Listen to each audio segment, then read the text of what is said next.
नमस्कार मित्रांनो, आज आपण आषाढी एकादशी निमित्त एक साधी आणि सोपी रेसिपी बनवणार आहोत.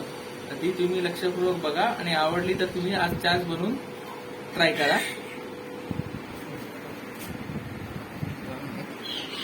वरीचे तांदूळ आपण 2 वाटी घेतलेले आहेत. एक 15 मिनिटं ते भिजून ठेवायचे आहेत. 1 वाटी दही, 1 बटाटा, 6-7 मिरच्या, अर्धी वाटी शेंगदाणे आहेत आणि सोबत आपण बटाट्याची भाजी करणार आहोत. त्यासाठी 3 मिरच्या, 3-4 बटाटे, 1 वाटी शेंगदाणे उकडून घेतलेले आहेत. आपण बटाटे पण उकडून घेतलेली आहेत. जिरं, कढीपत्ता, मीठ. सुरुवातीला आपल्याला वरीचे तांदूळ हे बारीक वाटून घ्यायचे आहेत विदाऊट पाणी टाकता. हे आपण भिजत ठेवण्याच्या अगोदर व्यवस्थितरित्या धुवून घेतलेले आहेत, त्यामुळे त्यातली काही घाण वगैरे काय असेल ती निघून जाते. भगर आपली छानपैकी वाटून झालेली आहे. आता मिक्सरमध्ये आपल्याला दही, बटाटा, मिरच्या आणि शेंगदाणे हे बारीक वाटून घ्यायचे आहे. दही, शेंगदाणे, मिरच्या आणि बटाटा एकदम ब्लीन असं वाटून घेतलेलं आहे आपण. ते आपल्याला जी वाटलेली भगर आहे त्याच्यामध्ये मिक्स करून घ्यायचं आहे. वाटलेल्या पिठामध्ये आपल्याला मीठ टाकून घ्यायचं आहे. चला तर मग आपला जाळीदार असा डोसा कुरकुरीत लागणारा बनवायला घेऊया.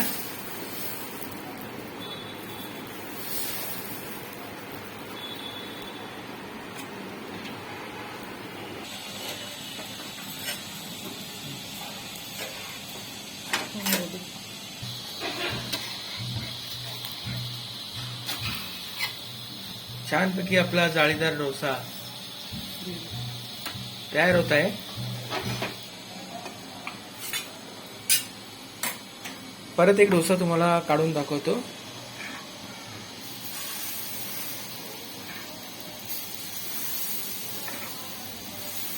आपण जे वरीचे तांदूळ वाटून घेतलेले आहेत त्यात आपण पाणी बिलकुल टाकलेलं नाहीये.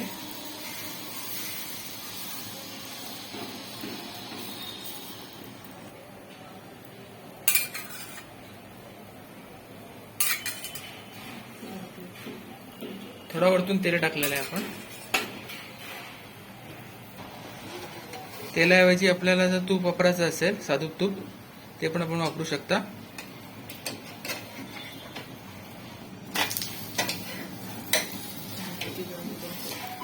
छानपैकी जाळीदार डोसा सोबत बटाट्याची भाजी.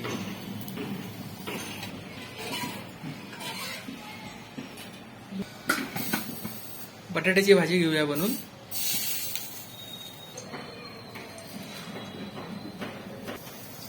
तेलात जिरं, कढीपत्ता, मिरची,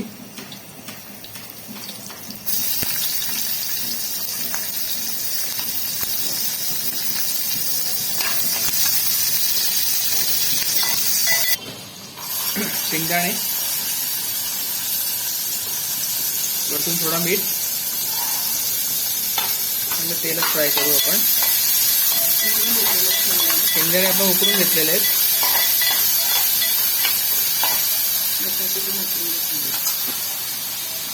बटाटी पण उकडून घेतलेली आहेत.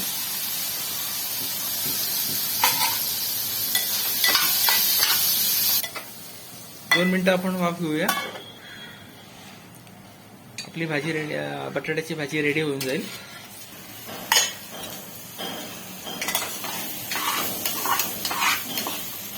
छानपैकी आपली बटाट्याची भाजी रेडी झालेली आहे.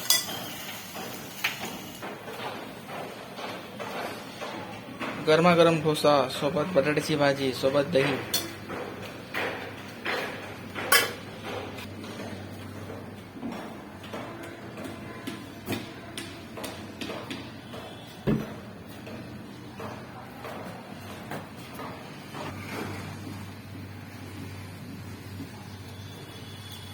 नंबर बटाटा बरोबर ट्राय करू.